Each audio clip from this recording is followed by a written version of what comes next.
समस्त सुधीजनों को सादर नमन।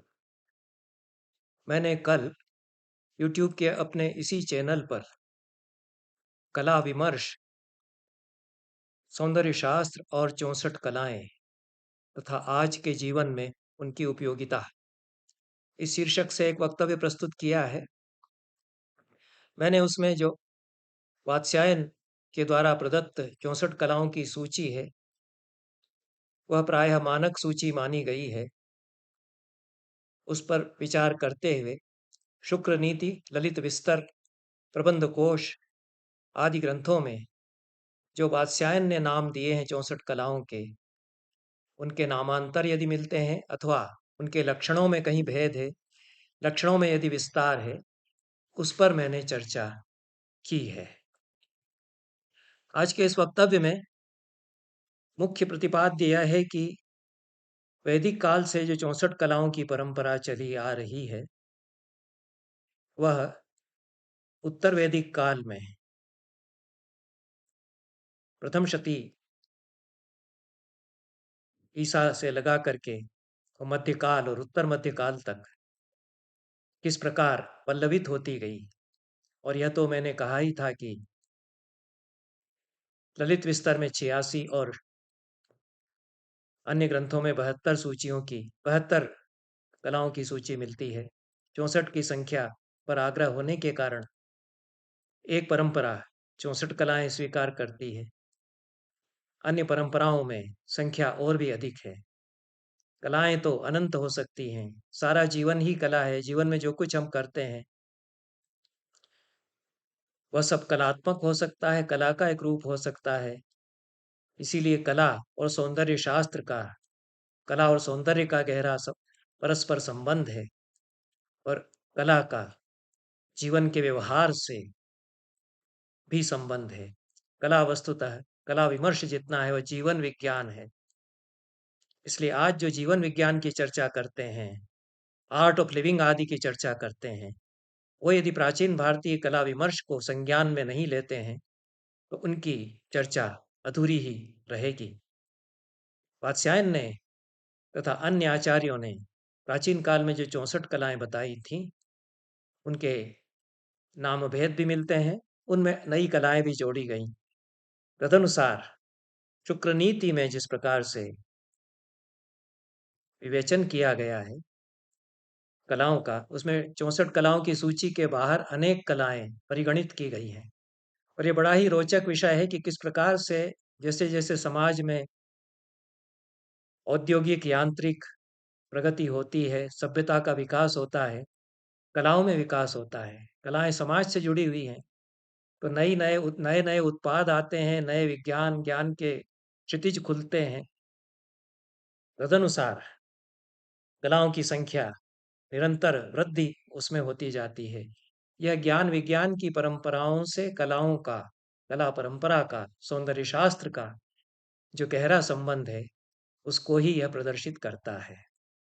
शुक्र नीति में जो कलाएं वात्स्यायन द्वारा प्रदत्त 64 कलाओं की सूची के अतिरिक्त हैं, उनके मैं नाम यहाँ पर बता रहा हूँ। पहली कला अनेकासन संधानैर रतेर ज्ञानम। संभोग के विभिन्न आसनों का ज्ञान, उसमें विशेषज्ञता।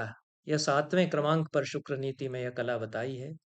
दूसरी जो अलग है, वात्स्यायन से अतिरिक्त है, वह शल्य गूढ़ा रतौ सिरावरण व्यथने ज्ञानम, जिसको जर्राही कहते हैं फारसी में, और शल्य क्रिया कहते हैं आजकल, उसी से आशय है। और गहरा घाव यदि हो जाए तो उसको सीना, स्टिचिंग, और उसको घाव पूरा कैसे जाए, इसका ज्ञान शुक्र नीति में यह 9वें क्रमांक पर है। और तीसरी कला जो अतिरिक्त है, यावदिक्षु विकाराणाम कृतिक ज्ञानम, यह भी बड़ी मधुर कला है। गन्ने के रस से गुड़ शक्कर आदि बनाना, यह राब बनाना, गुड़ बनाना और फिर शक्कर बनाना, ये सब शुक्र नीति में 13वें क्रमांक पर परिगणित है। और इक्षु विकार इसको कहा गया है। जैसा मैंने उस समय भी बताया था कि यह विकार शब्द रचना के अर्थ में आता है। चौथी कला जो अतिरिक्त है शुक्र में, वह क्षार निष्कासन ज्ञानम, खार बनाना। हमारे यहाँ पहले घरों में खार बनाया जाता था। खार किराने की दुकानों पर भी मिलता था। उसको पापड़ आदि में डाला जाता है और इसको बना भी सकते हैं। तो यह भी एक कला है इसमें, खार जो निकालना जल आदि पदार्थों से, यह 17वीं कला है। 5वीं जो अतिरिक्त है शुक्र नीति में, पदादि न्यासतः शस्त्र संधान विक्षेप, सही स्थिति में पांव जमाकर और शस्त्र का संधान करना, बाण तीर आदि छोड़ना। नाट्यशास्त्र में तथा मल्ल विद्या के ग्रंथों में यह आसन बताए गए हैं। आलीड़ प्रत्यालीड़ वैशाख आदि स्थानक बताए गए हैं। तो ये पांव कैसे जमाया जाएगा, पैरों की कैसी स्थिति होगी, इसके आधार पर शस्त्र संधान सही अचूक होता है।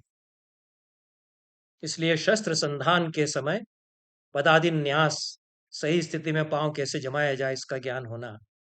निशानेबाजी से, ये आर्चरी से संबंधित यह कला है, पर आर्चरी में कितनी बारीकी है कि आपने पैर किस तरह से रखा है, इससे फर्क पड़ता है। इस पर इसमें ध्यान है। छठी कला जो अतिरिक्त है शुक्र नीति में, संध्याघातादि कृष्टि भेदे ही मल्ल युद्धम, कुश्ती के दाव पेच का ज्ञान होना। संधि और आघात, कहाँ पर प्रहार किया जाएगा, इसका ज्ञान होना, यह मल्ल विद्या में कुश्ती में दाव पेंच से संबंधित है।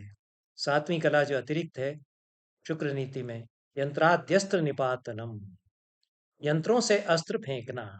इस प्रकार के यंत्र पहले निर्मित किए गए थे जिनसे कि अस्त्र फेंके जा सकें। और असुक्षेपण धातु से अस्त्र शब्द बना है, जिसको फेंका जाए वह अस्त्र हो जाता है। तो जो हाथ में लेकर के चलाया जाए वह शस्त्र होता है। तो यह वाल्मीकि रामायण में भी वर्णन आता है, राम रावण के युद्ध के प्रसंग में, यंत्रोत्क्षिप्ता इवोपलाह, यंत्र से, मशीन से फेंके गए उपल या पत्थरों के समान। तो इस प्रकार की एक सामान्य मशीन उस समय बना ली गई होगी, जिसमें पत्थर भर दिए जाएं तो पत्थर दूर तक फेंके जा सकें। इस प्रकार से गुलेल होती है, खींचकर रबर जैसा उसमें जो बंधा रहता है उसको खींचते हैं तो पत्थर फेंकता है तेजी से। उस प्रकार की इसमें एक धनुष का ही एक रूप है, और इसको पत्थर फेंकने के लिए इस प्रकार का यंत्र बनाया गया।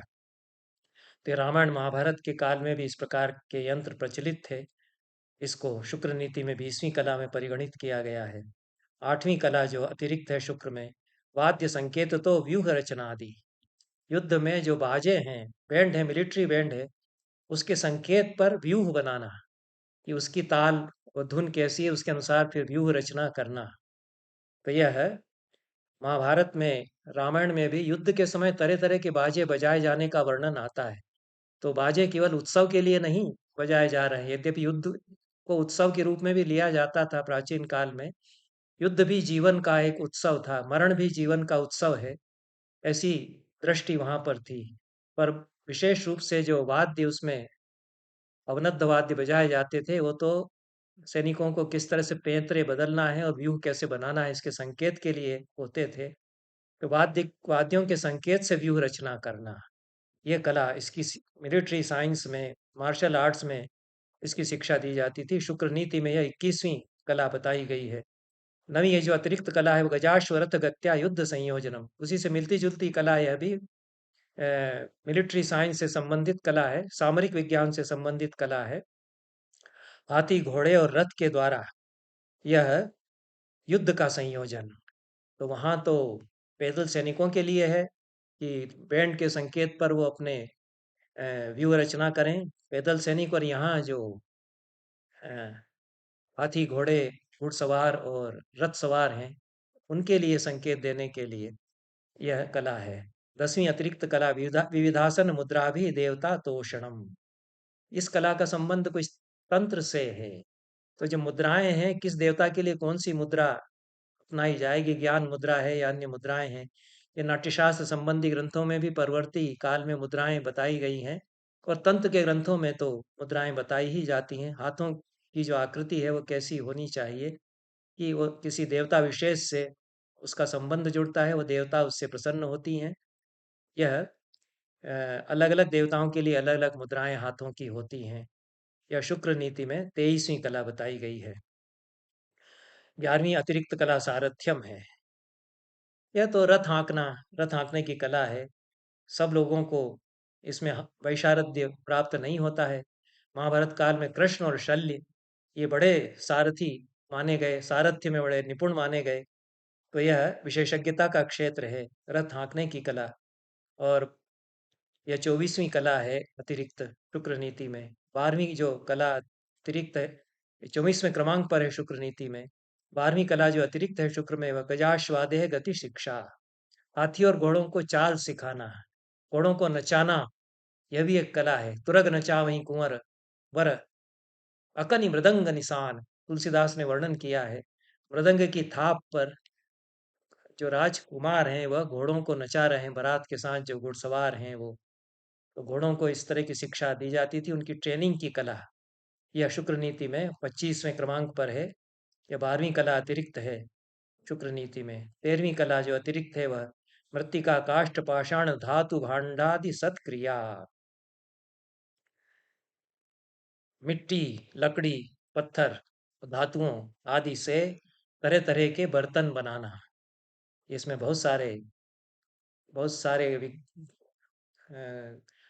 बहुत सारी कलाएं आ जाती हैं।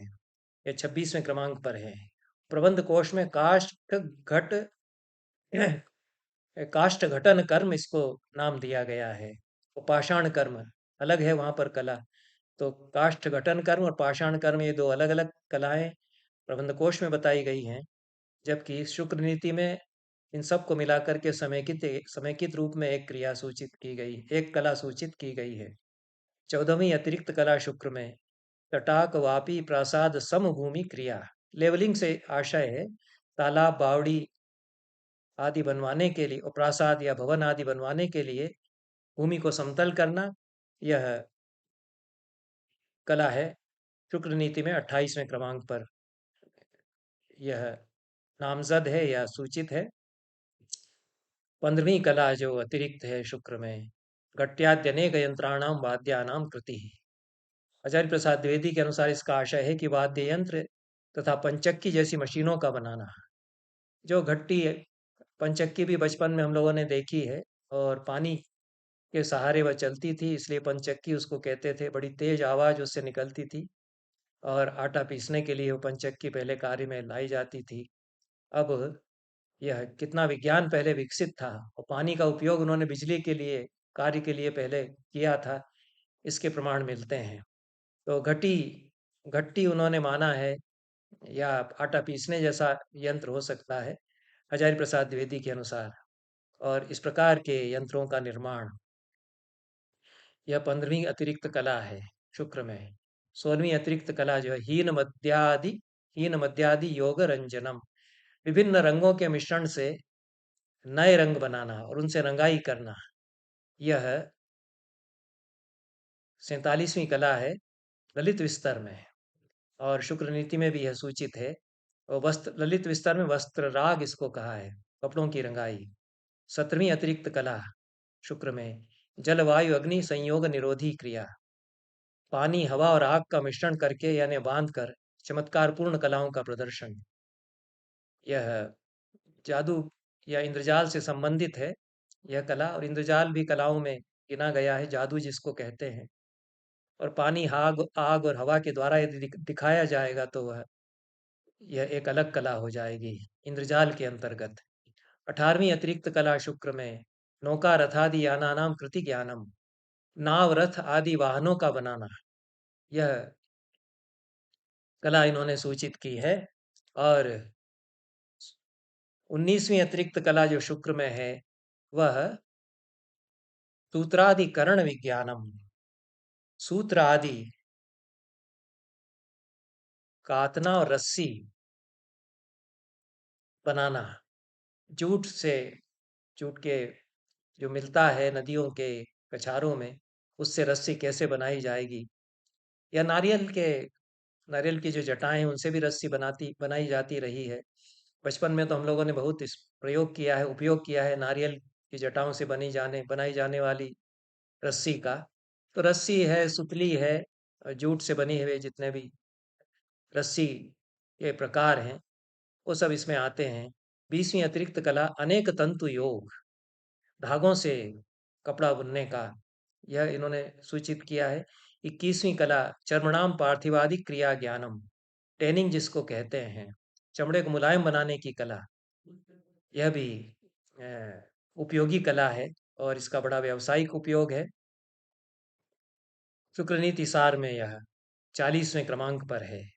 22वीं अतिरिक्त कला जो है वह पशु चर्मांग निर्हारक ज्ञानम, जानवरों की खाल उतारने की कला, यह भी सीखने की प्रशिक्षण का विषय है और यह 41वें क्रमांक पर शुक्र नीति में सूचित किया गया है। 23वीं अतिरिक्त कला दुग्ध दोहादि वृत्तांत विज्ञानम, दूध दुहने और उससे मक्खन आदि निकालने की कलाएं, दुग्ध दोहना और उनसे विभिन्न पदार्थ दुहे गए दूध से बनाना, यह शुक्र नीति में 42वें क्रमांक पर है। अतिरिक्त कला यह 23वीं है, 64 कलाओं के अतिरिक्त। 24वीं अतिरिक्त कला जले चार्यादिभिस्तरणम, तैराकी का विज्ञान इस तरह का कि उसमें बहुत सुंदर चारियां बनाते हुए कोई तैरे। जिस प्रकार से आजकल जो तैराकी की प्रतियोगिताएं होती हैं उनमें कई कई प्रकार से ऊपर से कूदते हुए गोल घूमता है, हाथों की आकृतियां किस प्रकार से तैरा जाए, उससे संबंधित यह कला है। शुक्र नीति में यह 44वें क्रमांक पर है। ललित विस्तार में 86 कलाओं की सूची है, उसमें कर्णम यह 23वीं कला है, तरणम यह 23वीं कला है और वहां केवल तैरने से ही आशय नहीं है।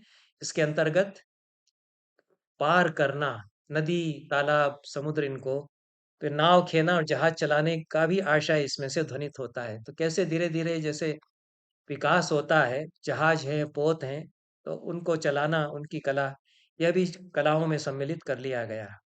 और गृह भांडी पने विज्ञानम, घर घर के बर्तनों की सफाई की कला, यह सफाई करना, यह अतिरिक्त कला है शुक्र नीति में 45वें क्रमांक पर और 25वीं अतिरिक्त कला या 64 कलाओं की अतिरिक्त है। उसी से मिलती जुलती है वस्त्र सम्मार्जनम, कपड़ों की धुलाई करना, शुक्र नीति में 46वें क्रमांक पर है। 27वीं कला क्षुर कर्म है, शेविंग या हजामत जिसको कहते हैं। रेजर के लिए क्षुर शब्द आता है, उससे पहले क्षौर कर्म होता था। रेजर से जो दाढ़ी बनाने का काम है उसको क्षौर कर्म कहा गया है। और शुक्र नीति में 47वें क्रमांक पर यह है। तिल मांसादि स्नेहानाम निष्कासने कुशलता, तिल और मांस आदि से तेल निकालना, वसा भी निकालना, यह कला है।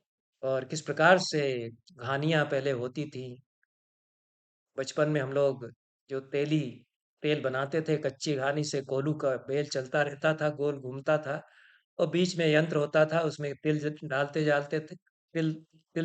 जाते थे, उसका तेल ताजा निकला हुआ हम लोग लेकर के आते थे गांव में। अब ये सब काम धंधे अब बंद हो गए गाँव में। तो यह कला पहले प्रचलित रही है। 29वीं अतिरिक्त कला सीरादि कर्षणे ज्ञानम, सीरादि कर्म जो खेत जोतना और निराई करना, गुड़ाई करना, ये सब इसमें आ जाते हैं। आदि कहने से शुक्र नीति में 49वें क्रमांक पर यह है। 30वीं कला वृक्षाद्यारोहणे ज्ञानम, ये बड़ा रुचिकर है। और आदि लगा हुआ है, वृक्ष आदि पर चढ़ने की कला, तो पहाड़ पर चढ़ना, अन्य ऊंचाइयों पर चढ़ना, यह जो माउंटेनिंग करते हैं, वे सब कलाएं इसमें आ जाती हैं। पेड़ पर चढ़ना भी सबके लिए सहज नहीं हुआ करता है, तो इसको सीखना पड़ता है और पहले इसको सिखाया जाता था। और जहाँ जहाँ ऊंचे पेड़ हैं फलों के, वहाँ तो यह एक व्यावसायिक इसकी आवश्यकता पड़ती है कि कोई चढ़ कर के उनको तोड़े, गिराए, इसलिए सीखने के लिए है यह। और 31वीं अतिरिक्त कला शुक्र नीति में मनोनुकूल सेवा कृति ज्ञानम, किसी को उसके मन के अनुकूल सेवा करके प्रसन्न करने की कला, सबको ये नहीं आती है। सेवा धर्म परम गहना योगिनामप्यगम्य, यह कहा है। सेवा धर्म बड़ा गहन होता है, योगी भी उसके पार नहीं पा सकते हैं। तो सब लोग सेवा करना नहीं जानते हैं। उसमें मनोविज्ञान का भी ज्ञान होना चाहिए। जो हमारे मालिक हैं उनके मन में क्या है उसको समझ कर के कि अब आपके लिए मैं ऐसा कर दूं, ऐसा कहता है, आपके सिर में चंपी कर दूं, आपके पैर दबा दूं, यह सब कहता है। तो उनके मन में क्या आवश्यकता है वह पहचानता है। तो मनोनुकूल सेवा करने का उनकी आकृति देख करके उसको ज्ञान हो जाए, ऐसा गुणी कोई कोई सेवक ही होता है। 32वीं अतिरिक्त कला वेणु तृणादि पात्राणाम कृति ज्ञानम, बांस और तिनके आदि से बर्तन बनाने की कला। यह बड़ी उपयोगी कला भी है और सौंदर्य शास्त्र से भी संबंध रखती है। 33वीं अतिरिक्त कला शुक्र में जो है काच पात्राधिकरण विज्ञानम, काच के बर्तन और अन्य सामान बनाने की कला। यह वात्स्यायन में नहीं आई है, काच उस समय तक आ जाता है। शुक्र नीति जब ग्रंथ लिखा जा रहा है और मुगल और तुर्क कदाचित ग्लास और उससे जुड़ी हुई कलाएं अपने साथ लेकर के आए हैं, उसके कारण भारत में फिर यह कला विकसित होने लगती है। तो कांच के बर्तन बनाना और अन्य सामान बनाने की कला, यह 53वें क्रमांक पर शुक्र नीति में सूचित की गई है। 34वीं कला जलानाम संरोधन संहरणम, पानी को रोकना और इकट्ठा करने की कला, या स्टॉप डैम आदि बनाने की जो, या विज्ञान से संबंधित कलाएं कुछ हैं इसमें। शुक्र नीति में 54वें क्रमांक पर यह है। 35वीं अतिरिक्त कला लौहाभिसार शस्त्रास्त्र कृति ज्ञानम, लोहे से हथियार बनाने की कला। यह तो लुहार का काम है और यह भी कला के अंतर्गत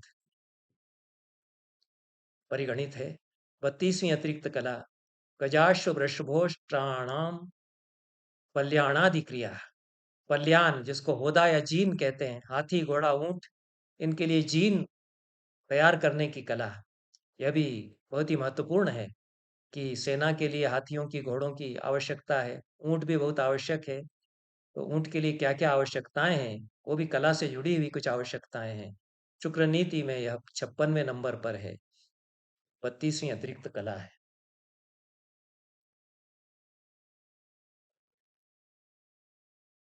34वीं अतिरिक्त कला अपराधी जनेषु युक्त ताड़न शासनम, अपराधियों को उचित दंड देना। यह भी सब नहीं जानते हैं, जो प्रशासन से जुड़े हुए लोग हैं वे ही इस कला में माहिर हो सकते हैं। और जैसा अपराधी है उसके लिए युक्त अनुशासन और माकूल सजा देने का ज्ञान होना चाहिए। यह 58वें क्रमांक पर है शुक्र नीति में। 35वीं अतिरिक्त कला नाना देशीय वर्णानाम सुरम्या लेखने ज्ञानम, तरह तरह के जो अलग अलग जो देश हैं उनकी वर्णमाला या लिपि का ज्ञान, वेलियोग्राफी से आशय यहाँ पर है, उसको सुंदर खुशखत बना करके लिखना। तरह तरह की जो अलग अलग भाषाएं हैं वो जिस लिपि में लिखी जाती हैं उनको उन्हीं लिपियों में सुंदर आकृतियों के साथ लिखना।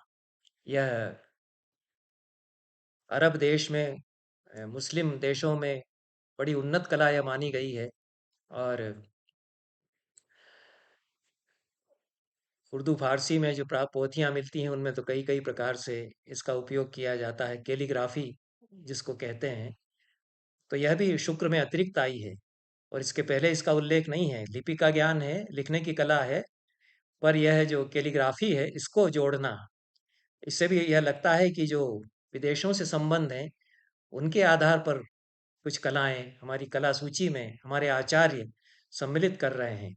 यह उदार दृष्टि है कि जो बाहर से लोग आए हैं यदि उनके पास कुछ ज्ञान विज्ञान है तो उसको हम समाहित करते हैं। हमसे उन्होंने बहुत कुछ लिया है, हम भी उनसे कुछ ले सकते हैं।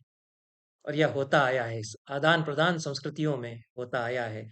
ये जो कलाओं की सूची है यह सांस्कृतिक आदान प्रदान की दृष्टि से बड़ी महत्वपूर्ण प्रतीत होती है। ललित विस्तार में कला है कैटभेश्वर लक्षणम। आचार्य प्रसाद द्विवेदी जी ने इसका आशय लिपि विशेष का ज्ञान किया है। कैलीग्राफी से तो आशय वहां भी नहीं है, पर किसी विशेष लिपि का ज्ञान होना, जो प्राचीन लिपियां हैं, ग्रंथम है, शारदा है, नंदी नागरी प्राचीन नागरी है, उनका ज्ञान होना। यह सिद्धार्थ जिन जिन कलाओं को सीखते थे उनकी सूची जहाँ ललित विस्तर देता है, जो बौद्ध धर्म से संबंधित ग्रंथ है। उसमें सिद्धार्थ ने कई लिपियां सीखी, यह भी वर्णन आता है। और यह 58वें क्रमांक पर ललित विस्तर में दी गई है। तांबूल अ, भाविकृति विज्ञानम, पान के बीड़े लगाने की कला। पान में क्या क्या डाला जाएगा और कैसे बीड़ा उसका सुंदर बनाया जाएगा, यह भी सुंदर कला है। और बड़ा इसका उपयोग पहले रईस लोग, राजाओं के यहाँ होता ही था। तो तांबूल के संबंध में बहुत वचन मिलते हैं, संस्कृत में अनेक श्लोक मिलते हैं। और 40वीं अतिरिक्त कला शुक्र में आदानम है, ग्रहण करने की कला। और हजारी प्रसाद द्विवेदी जी ने इसका आशय कला मर्मज्ञता, मतलब किसी कला को सराहने की जो उसको भीतर धारण करना, स्वीकार करना, उसको सराहने की योग्यता होना, आर्ट एप्रिसिएशन, उससे आशय हजारी प्रसाद द्विवेदी लेते हैं। आदानम का तो सीधे अभिप्राय स्वीकार करना, किसी से हम जो कुछ प्राप्त करते हैं उसको स्वीकार करने की कला, यह भी एक कला, स्वीकार, कला के रूप में स्वीकार किया गया है। और आगे चल करके प्रतिदान, यह कला बताई गई है। ये दोनों एक दूसरे से जुड़ी हुई हैं।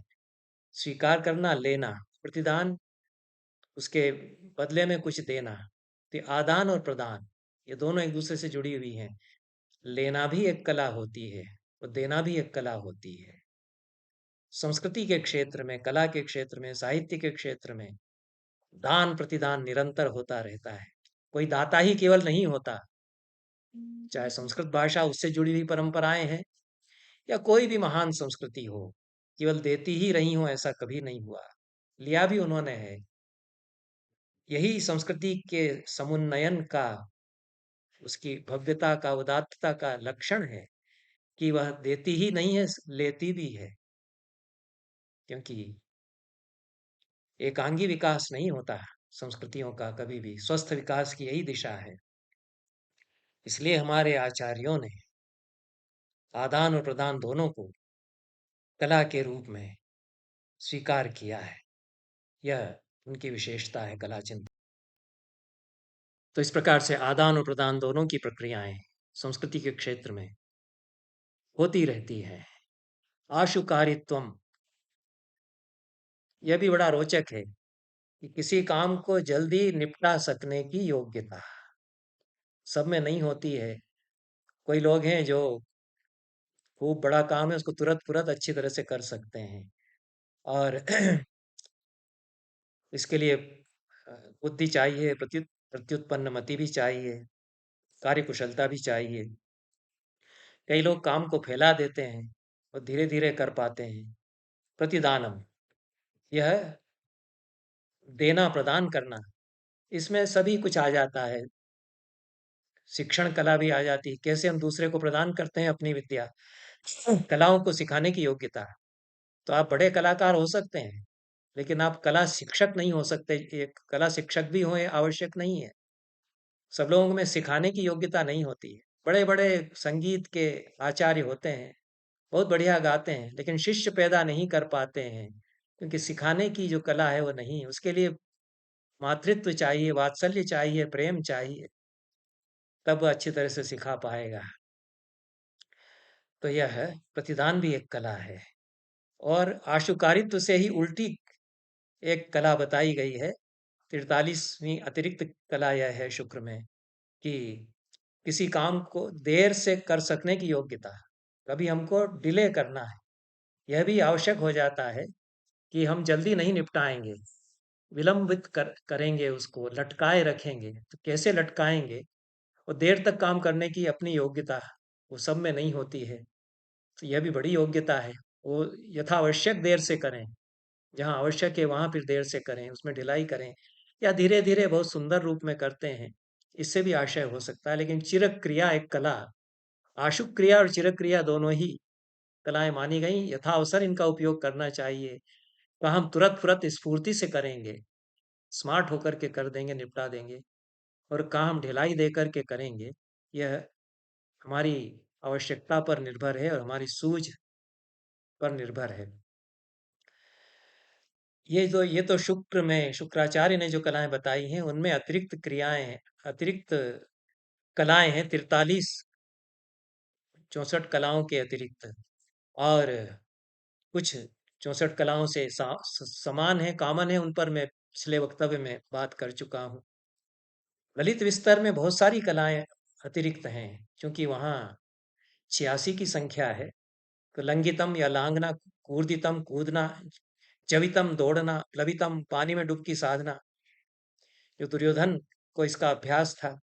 हस्तिग्रीवा हाथी की सवारी, स्थैर्यम स्थिर रहकर काम करना, स्थानम बल, सुशौर्य, ये इतनी कलाएं तो ललित विस्तर में शारीरिक जो अ, शक्ति है और शरीर को साधना है उससे संबंधित हैं।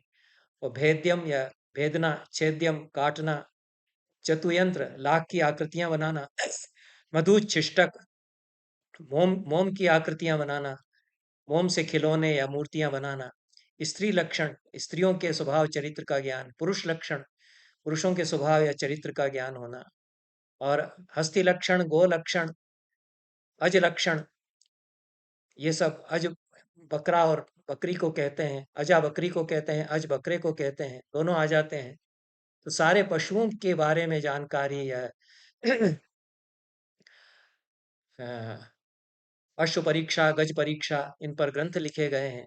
पर कलाओं में तो इनको बहुत विस्तार दिया गया कि गाय के संबंध में, बैल के संबंध में भी कैसे पाला जाए, कैसे उसके स्वभाव की पहचान हो, क्या क्या उसको खिलाया जाए, पिलाया जाए, परवरिश उसकी कैसे हो, यह सब जानना। उसी प्रकार से बकरा और बकरी की भी परवरिश के बारे में, उनको पालने के बारे में जानकारी होना, यह कलाओं में सम्मिलित कर लिया गया।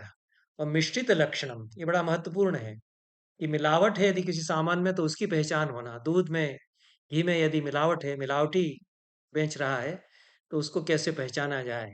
यह भी ललित विस्तर में एकदम अलग कलाएं हैं, जो वात्स्यायन की और शुक्राचार्य की सूची से भी अलग हैं। और ललित विस्तर में कुछ अनोखापन है। वहां पर यज्ञ कल्प, यज्ञ करने की विधियां, कर्मकांड से जुड़ा हुआ, ज्योतिष, सांख्य, योग, वैशेषिक न्याय, वैशिक जो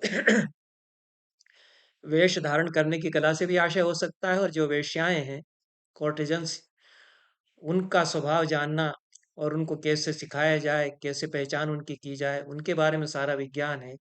यह वैशिक में आता है। नाट्यशास्त्र में तो एक पूरा अध्याय ही वैशिक नाम से है, और उसमें वेश्याओं पर विस्तार से चर्चा है। वात्स्यायन के कामसूत्र में वैशिक नाम से अधिकरण है पूरा, बहुत ही महत्वपूर्ण है प्राचीन भारतीय संस्कृति के ज्ञान के लिए।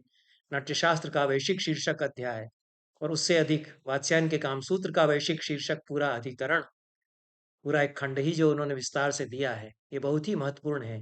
और कितनी उदात्त दृष्टि है वात्स्यायन की, यह भी उससे पता चलता है। तो यह भी ललित विस्तर ने वैशिक को भी उसमें जोड़ा है कलाओं में। अर्थविद्या उसको कलाओं में जोड़ा है। अर्थशास्त्र या राजनीति को, डिप्लोमेसी, मैनेजमेंट, इसको भी कलाओं में इन्होंने जोड़ा है। पारस्पत्य, चार्वाक दर्शन या लोकायत, उसको भी कलाओं में जोड़ लिया है। पर यह अनावश्यक खींचातानी करके कला विमर्श को विस्तार देना है, जो पूरी तरह टेक्निकल साइंसेज हैं और जो पूरी तरह शास्त्र परंपराएं हैं, उनको कलाओं में इस प्रकार से नहीं जोड़ना चाहिए। इससे पूरी तरह सहमत नहीं हुआ जा सकता है, क्योंकि साइंस में और टेक्नोलॉजी में और कला में कहीं तो सीमा रेखा होगी। जो सौंदर्य से जुड़ी हुई गतिविधियां हैं, उनसे जो हम रचते हैं, उसमें हमारी सृजनात्मकता है या नहीं। केवल बुद्धि ही है, तब तो विज्ञान या तकनीकी का विषय हो जाएगा।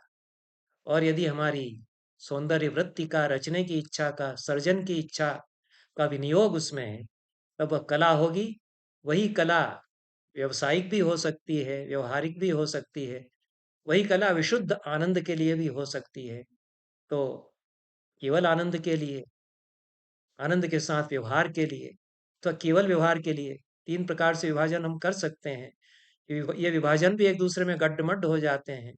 संगीत तो ललित कला ही है, और उसको भी प्रोफेशन यदि बना लेते हैं तो व्यवहारिक भी हो जाती है, व्यावसायिक भी हो जाती है। संगीत भी व्यवसायिक हो सकता है। चित्रकला के साथ भी यही है। तो सारी कलाओं में यह बात हम देखते हैं इस दृष्टि से प्रबंध कोश में 72 कलाएँ बताई गई हैं और बहुत सारे नाम अलग हैं, केवल गीत, नृत्य और वाद्य, ये 3 ही कलाएँ कामसूत्र से समान हैं। बाकी उसी प्रकार से जो विज्ञान के विषय, साइंस के विषय हैं, उनको प्रबंध कोश में जोड़ लिया गया है। तो ये बौद्ध धर्म और जैन धर्म की परंपरा के जो ग्रंथ हैं, उनमें ये अंतर आ गया कि वो एस्थेटिक्स से सीधे संबंध न रखने वाली गतिविधियों को भी कलाओं में जोड़ लेते हैं। प्रबंध कोश ने तो गणित, व्याकरण, ज्योतिष, शिक्षा, निरुक्त, निघंटु, रसायन, विषवाद, जो जहर आदि के संबंध में है, आगम, स्मृति, पुराण, इतिहास, वेद, वेद, खेचरी, भ्रामरी, ये विज्ञान से जुड़े हुए विषयों को भी कला में इन्होंने सम्मिलित कर लिया गया है। पर हमको कला का एक लक्षण मान करके और एस्थेटिक्स या सौंदर्य शास्त्र से उसका अविभाज्य अनिवार्य संबंध स्वीकार करते हुए कला विमर्श करना चाहिए। और वात्स्यायन की दृष्टि इस विषय में बहुत ही साफ है। वो स्पष्ट कहते हैं कि अपने आनंद के लिए नागरिक इनको सीखें, जीवन में आनंद उससे रहेगा, पर आवश्यकता पड़ने पर व्यवहार में पेशे के लिए भी इनका उपयोग कर सकते हैं। विशेष रूप से महिलाओं के लिए उन्होंने कहा है, कितनी उदार दृष्टि है।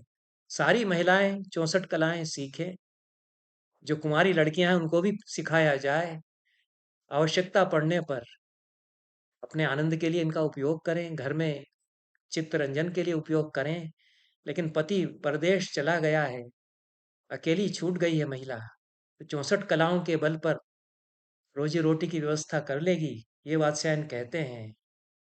चाहे वेश्या हो या कोई भी स्त्री हो, गृहिणी हो, ऐसी स्थिति अगर आ गई तो 64 कलाओं में से जितनी जानती है उससे अपना वह गुजर बसर कर ले, यह वात्स्यायन कहते हैं। कौटिल्य भी सूचित करते हैं कि किस प्रकार से काम धंधों में महिलाओं का उपयोग किया जा सकता है, पर वह एक अलग विषय है और इस पर विस्तार से अन्यथा कभी चर्चा करेंगे। यह कलाओं का विषय, 64 कलाओं, 72 कलाओं और 86 कलाओं के संबंध में जितनी जानकारी विभिन्न स्रोतों से मेरी सीमा के भीतर, मेरे सीमित अध्ययन के अनुसार मैं दे सकता था, मैंने इन 2 वक्तव्यों में दिया। बहुत बहुत धन्यवाद। सभी श्रोताओं को सादर नमस्कार और पुनः धन्यवाद।